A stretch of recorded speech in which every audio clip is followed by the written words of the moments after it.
back to Halo Productions. We are reviewing Final Destination. What is it called? Bloodlines. Bloodlines. You're reviewing, don't you know the full title? What is going on here? So we just watched it today. Yes, so, we did. Yeah. So We're going through all so already. Final Destination is basically about like these kids or like adults or whatever. Let me switch over for you. So basically what happens is back in like the 50s, 50s, 60s, basically what happens is there's going to be a big disaster. As you know, every Final Destination movie starts off with this big disaster. This woman avoids it, survives, saving hundreds of people. Like the other ones, Death now has to take out everybody that, cheated Death. However, there are so many people that by the time it's getting around, all these people have had kids that shouldn't exist. So it's had to go through the bloodline with all these people. And just like in the previous Final Destinations, the person who has the premonition, they see the order they went, so knows that it's in the trailer. I'm not giving anything away. She was the last one to survive. So it's now many years later, take place in the present, and she has had 2 kids since. One of the kids had 3, and her daughter, and then the daughter had 2 kids, so like 5 kids total. And so, anyways, now Death is caught up to him, and it's going to start working its way through them. Don't say anything else. She's bad about spoilers. No spoilers. So anyway, that's the premise. So go ahead, give us your review. I liked it. I thought it was a pretty decent movie, and then like the kills were pretty brutal. Yeah, they were fucking awesome. Yeah. They were sweet.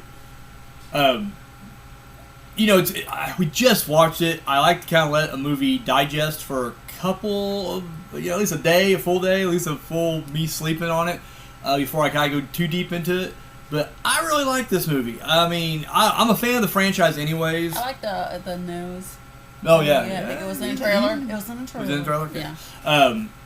Like I said, I'm a big fan of the franchise anyways, with the exception, I didn't like the 4th one, which was just called The Final Destination. I didn't care for that one as much. I don't remember that much of that You one. ain't missing much. My favorite one's the roller coaster. Yeah, part 3. That's solid. I said, for the most part, aside from part 4, the franchise has always been really good. And this one, I mean, I will always hold part 2 as the best, and 1 and 5 are pretty damn close. I would say 1 just because nostalgia, and yeah, it's a little slower, but it was setting up the universe that we're in right now. Whereas 5 was just bam, fucking brilliant. This would be maybe 3 or 4. I have to kind of, I'd have to kind of sleep on a little bit. But as far as like my initial reaction, I loved it. I think the storyline, very well done. I like this concept of Death taking a while to get to everybody. Yeah, I think people die every day.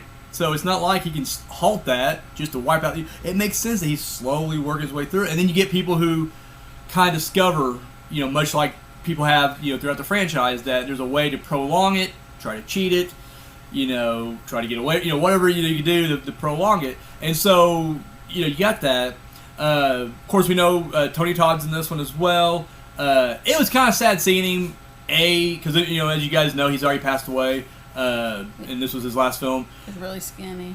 Yeah, he looked very sickly, but his acting was top notch. I mean, he sounded a little different, like he didn't quite have that baritone in his voice, but I don't know, he was very competent in this role, and it was a good goodbye. It really was. I was very pleased with how they kind of, let him, out of this thing. Kind of like his storyline too. Oh yeah, absolutely, and it ties in pretty well to the rest of the franchise, as this whole movie does.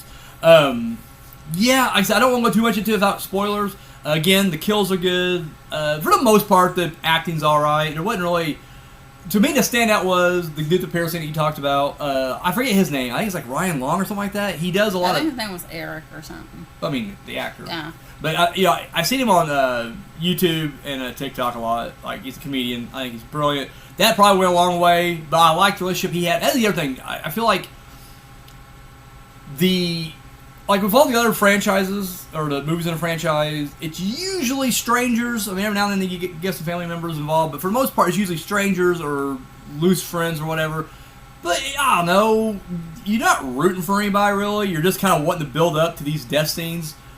In this movie, I don't know, they kind of take a little bit of care of trying to make you care about, or they go into, you know, a little effort into making you care about these characters. And so I thought the relationship between each of the family members, what was, you know, the dynamics were good between certain members and everything. I don't know, it went a little further to kind of, you were kind of hoping they get it. You knew they weren't. You knew at some point someone's going to bite the bullet or whatever. It is a Final Destination movie. It's what we're, you know, paying to see. But you did kind of care about these characters, I think, a little bit more than you normally would. I'll give a lot of credit to the writer, Guy Busick. I think this guy, he has written, he did Abigail, 2 of the Scream movies.